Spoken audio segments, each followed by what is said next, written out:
So, magandang umaga muli, mga kakuya, kaate.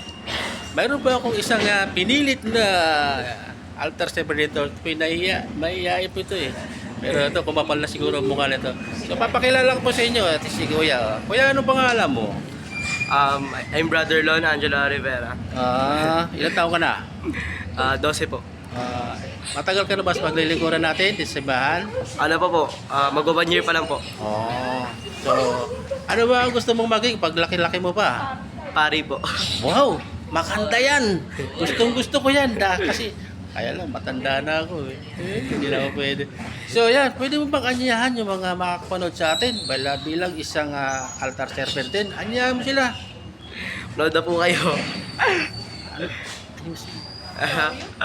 Hindi ko muna kung sasabihin. Sige, sabihin mo, isip pa. Sige. Alam mo, Nabablang ko si Kuya. So, sanyayan mo lang sila para maging altar servant din. ito. Hindi, yan.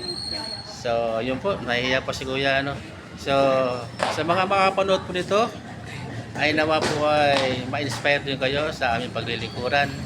Kayo din po ay pwede maglingkod saan man paano, sama sa iyong parokya, naroon. Maging altar server or lay minister, ay halina po kayo sa ating inang simbahan.